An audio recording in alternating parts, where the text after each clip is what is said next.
Le prix record du bois d'œuvre était le sujet de l'heure au début de l'été. C'était difficile pour tout le monde. C'était difficile pour les entrepreneurs, pour les constructeurs. C'était difficile pour les clients aussi. Sachez que le prix de certains matériaux a triplé. On le paye 1200 une semaine. 2 semaines après, on le paye 1300. 2 autres semaines après, on le paye 1400. Au bout du compte, ce sont les acheteurs qui devront payer la facture. À la blague, je veux dire, on imprime des dollars. Dans l'usine ici, là, on imprime du panneau, on imprime des dollars avec les prix du marché actuel.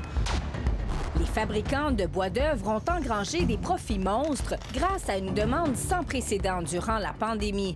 Mais ceux qui leur fournissent en partie la matière première, les producteurs de forêts privées, n'ont pas vu la couleur de cet argent. Moi, je vois ça comme un manque de respect de la part de l'industrie, de ne pas vouloir nous faire profiter de ce qu'ils reçoivent. Le ministère des Forêts a encaissé beaucoup plus de redevances sur le bois vendu aux compagnies forestières. Mais le prix exorbitant des matériaux a révolté les Québécois et plombé leur portefeuille. Sans dire qu'il va y avoir des émeutes, là, je pense qu'il y a un sentiment que chez les citoyens québécois, le Québec est riche de forêts, mais qu'il y a juste certains groupes de la société qui en bénéficient.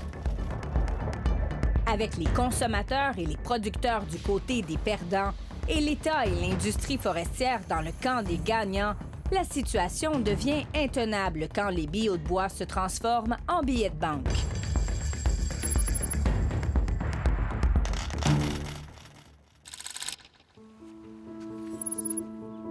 Le Bas-Saint-Laurent est reconnu pour ses paysages au bord du fleuve, mais aussi pour ses forêts privées qui ressemblent à des jardins. Chez les Beaulieu, la forêt tient une place importante autour de la table. Ce sont des bûcherons du 21e siècle qui vendent leurs arbres aux scieries pour faire du bois d'œuvre. On cultive la forêt de nos enfants, puis de nos petits-enfants, parce qu'il y a de la relève, mettons, aussi pour une prochaine génération. Là. Bien enraciné sur la terre de ses ancêtres à Biencourt, Jeannot Beaulieu arpente ses 1200 hectares de forêt. Ici, c'est les terres de mon grand-père. Ça a été planté en 1976. Dans la dernière année et demie, alors que plusieurs s'imaginaient que les producteurs s'en mettaient plein les poches, sa colère a grimpé aussi vite que le prix du bois sur le marché. On le sait quel prix qu'on le vend, puis quand on va le chercher à la quincaillerie, là, s'il est rendu ce prix-là, -là, c'est parce qu'il y a quelqu'un quelque part qui en a profité. Là. Et c'est pas vous. Puis c'est pas nous autres. En fait, les scieries ont empoché jusqu'à 300 % de plus pour leurs produits finis. Le prix du bois est revenu à la normale, mais M. Beaulieu n'oubliera jamais qu'il n'a obtenu que 15 % d'augmentation après des mois d'attente. Le partage équitable de la richesse, là, pour moi, c'est important. Puis moi, je trouve ça comme épouvantable. C'est un profit exceptionnel pour le fabricant, le manufacturier de bois. Le professeur Luc Boutillier assure que la frustration des 30 000 producteurs privés qui vendent du bois au Québec est légitime. Quand les prix sont très bons pour les produits, le producteur de bois, lui, dans le système actuel, il n'a pas sa part. Ça, on l'a montré de façon éclatante. Pendant des mois, l'industrie a transformé presque littéralement des piles de bois en piles d'argent. Des millions de dollars de profit chaque jour. Au Bas-Saint-Laurent, celui qui a gagné le gros lot, c'est le groupe Lebel. On a eu d'excellentes ventes là, ce côté canadien, Québec, Maritime et Ontario. C'est sûr que c'est une année record pour nous. Ce fabricant de matériaux, comme le reste de l'industrie, a enfin pu renflouer ses coffres après la crise forestière des dernières années. La guerre du bois d'œuvre entre le Canada et les États-Unis, conjuguée aux crises économiques qui ont frappé l'Amérique du Nord, avait alors provoqué une baisse radicale du prix des matériaux qui a heurté toute l'industrie forestière.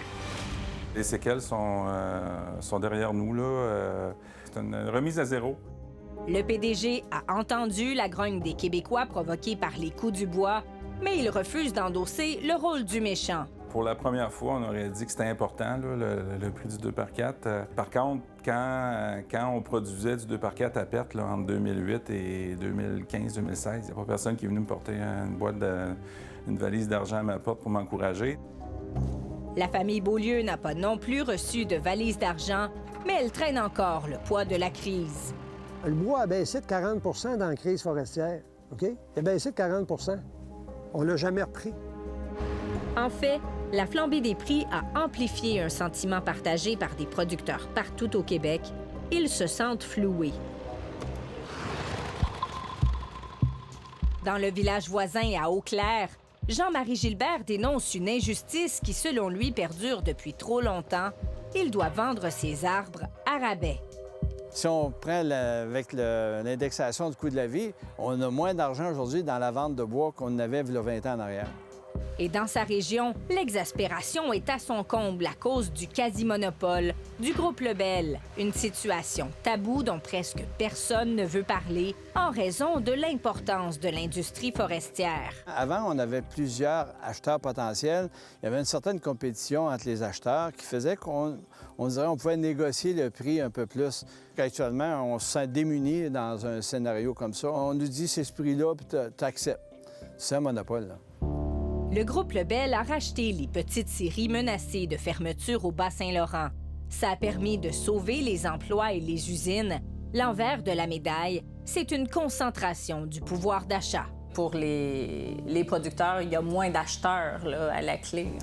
Bien, il y a moins d'acheteurs, mais autant d'usines. Donc, Les syndicats de producteurs forestiers sont catégoriques. C'est dans cette région où 50 de la forêt est privée que le prix payé pour leur bois est le plus bas au Québec. c'est une région de sapins. Le sapin, c'est pas une essence prisée. C'est une essence qui est plus coûteuse à transformer. Donc, moi, je pense que ça explique un peu la raison pourquoi les producteurs ici dans le Bas-Saint-Laurent pensent qu'ils n'ont pas assez cher pour leurs produits. Quoi qu'il en soit, des producteurs comme Jeannot Beaulieu ne vendent pas leur bois aux scieries du groupe Lebel, situé à côté de chez eux. Ils l'envoient à 230 km dans une usine concurrente de Chaudière-Appalaches qui paie 1 500 $ de plus par camion. En soustrayant 1 000 $ de frais de transport, ils gagnent encore 500 $ de plus qu'au Bas-Saint-Laurent. Le groupe Lebel est au courant. Il possède aussi des scieries dans Chaudière-Appalaches et y offre un meilleur prix. Ces usines-là sont ultra-modernes, sont plus proches des marchés. Donc, ça explique un peu pourquoi on paye plus cher. Il promet d'ailleurs que la cagnotte de la dernière année servira à moderniser son parc de vieilles scieries du Bas-Saint-Laurent et que ça profitera aux producteurs. Pour Jeannot Beaulieu, la solution, c'est de négocier un prix provincial du bois avec l'industrie, comme le font les producteurs de lait ou de sirop d'érable. En négociant les prix avec l'industrie, bien là, après ça, on sait que le prix qu'on a, on l'a négocié, puis c'est un prix juste. Autant pour l'industrie que pour nous autres, là. Et il a l'appui de cet homme, le président de la Fédération des producteurs forestiers du Québec. Leur idée, c'est que si le prix du bois tombe, tout le monde partage la baisse, et s'il monte, tout le monde partage aussi la hausse. Des appels du monde qui nous disent « Pierre, je pense que tu as raison. On doit aller plus loin pour s'organiser, là. Ça n'a pas de sens. C'est un scandale, ce qu'on a vécu là. On devrait avoir une force collective plus forte pour négocier, parce que plus tu es fort pour négocier, l'autre à côté, il te respecte. C'est un combat de David contre Goliath. Et non, Goliath, ce n'est pas que l'industrie, c'est aussi l'État québécois qui est le plus grand vendeur de bois-ronds de la province. Comme propriétaire des forêts publiques, le gouvernement produit 80 des bio au Québec et il décide du prix payé par l'industrie. Contrairement aux producteurs privés, son prix est indexé à celui du marché. Entre janvier 2020 et juin 2021, ces redevances ont donc grimpé de 140 %. Notre plus gros compétiteur, la forêt privée, c'est la forêt publique. Et ce compétiteur, le ministère des Forêts, qui subventionne l'industrie à coût de dizaines de millions de dollars chaque année pour protéger des emplois, a enregistré des déficits récurrents dans le passé. Si je gérais ma forêt ici comme ça, là, j'existerais plus, ça fait longtemps. C'est pas normal que dans un contexte où le ministère ne font pas une scène avec le bois de la forêt publique, que l'industrie devienne milliardaire. C'est une compétition déloyale parce qu'à l'intérieur de la loi, sur les forêts, il y a le principe de résidualité. Ce principe, la résidualité, veut dire que l'industrie devrait faire le plein en forêt privée avant d'aller piger dans nos forêts publiques. Mais ça ne serait pas toujours respecté. Selon le ministère, une fois les scénarios d'approvisionnement établis pour les usines, la loi n'oblige pas les industriels à acheter les bois provenant des forêts privées à la hauteur de ce qui était prévu. C'est un système qui a été conçu il y a 35 ans. Alors là, il est temps d'actualiser ça. Il faut revoir le système de façon à ce que le propriétaire privé qui met des arbres en marché pour permettre la transformation ait sa part. Le gouvernement répond qu'il n'intervient pas dans les prix payés aux producteurs de forêts privées puisqu'il s'agit d'un libre marché. Or, l'indignation suscitée par le prix du bois d'œuvre a alimenté la méfiance du public.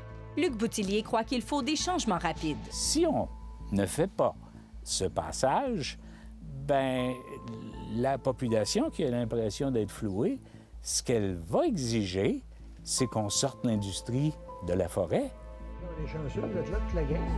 Pour qu'une 5e génération puisse elle aussi cultiver la forêt familiale et bien en vivre, Jeannot Beaulieu promet de continuer le combat.